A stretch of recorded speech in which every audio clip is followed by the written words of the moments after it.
I don't look at it that way. I'm not trying to, I'm like, oh, I'm going to top myself. Yeah, I felt it was important never to have only one gender in a movie and to sort of hopscotch genders if it was possible. No, I'm kidding. It really just worked out that this story happened to be about these girls, and so it wasn't anything, that I was like, oh, I've been around men too much. I need to make a movie with women in it. 300 had some kick-ass women too. It did. Yeah, absolutely. The one. It was kind of a challenge for a second, just because I feel like a lot of people could only see me as the girl that randomly broke into song and dance. But I heard about this movie, and I thought it was the coolest thing ever. I mean, as it is, kind of. I auditioned for it several times, and I think just as long as I try to put the work in, hopefully people will give me a chance, and once they see me in this, I won't be the little show tune girl. Yeah, but to her credit, I mean, every young actor that starts out has something to break out of as they get older. Yeah, whether it's Disney, whether it's this, whether it's that. So, I feel like it's you could ask any actor that question.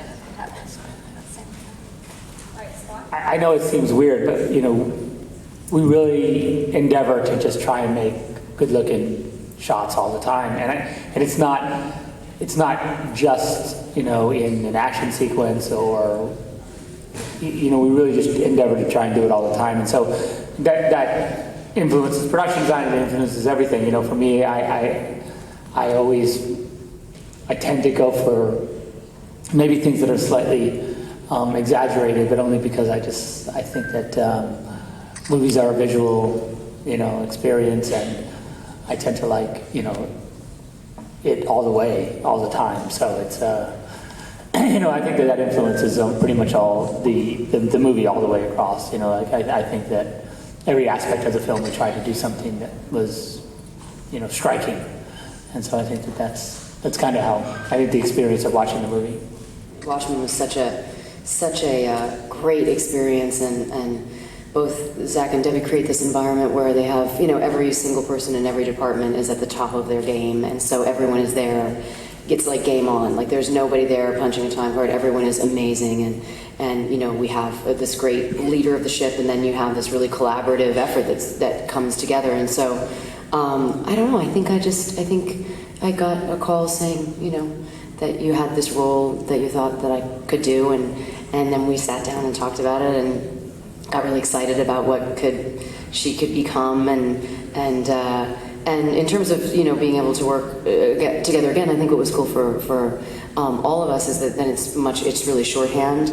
So you have this sort of like that creatively you're on the same page, and for me it's fun because I get to try things that might fail miserably, and I know that he won't kick me off the set. He'll just let me be like, maybe that one doesn't work. Let's try something else, and that's the way you always find really good stuff. So when we started talking about making it, I had a certain idea about how I wanted to move the camera, and I sort of had a certain idea about how I wanted the film to feel.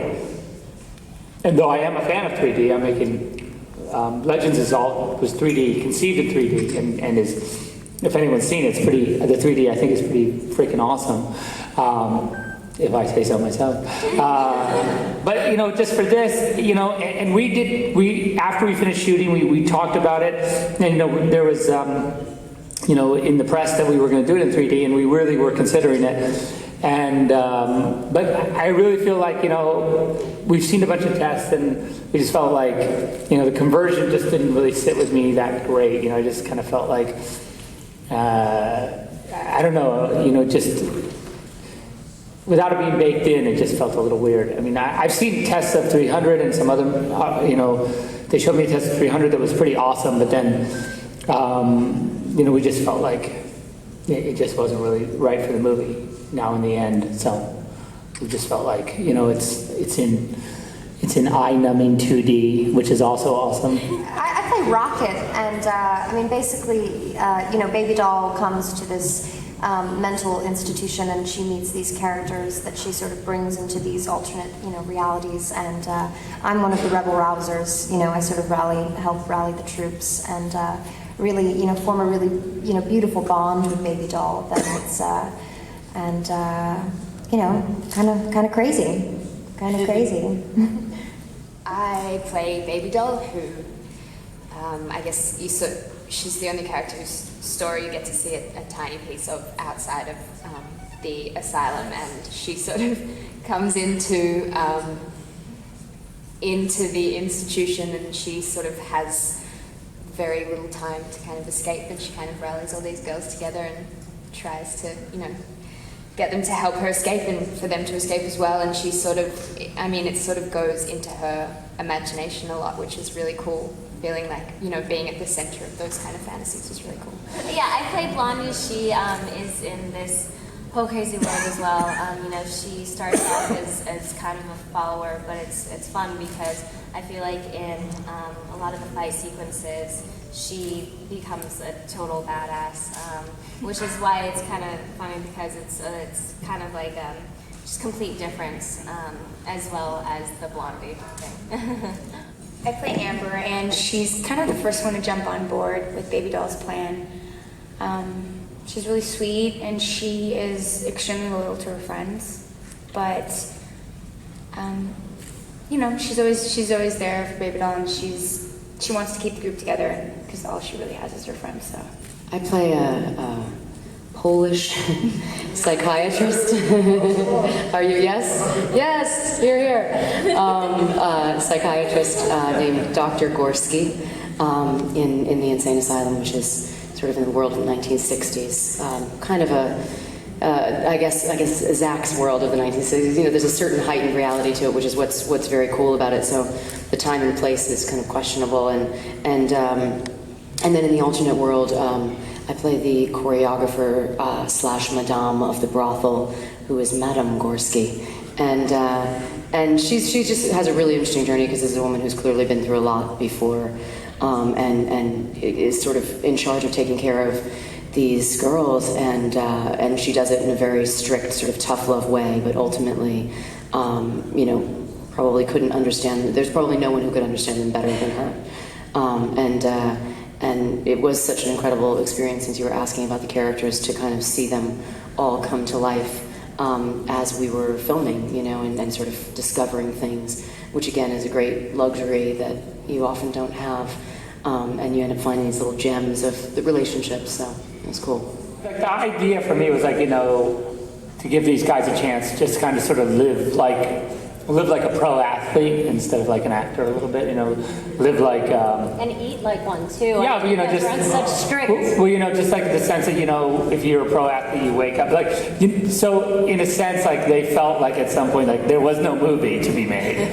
That what they were doing was just every day going to train, go to the gym, do your fight training, go shoot a gun, go to bed, wake up and do it again and again and again.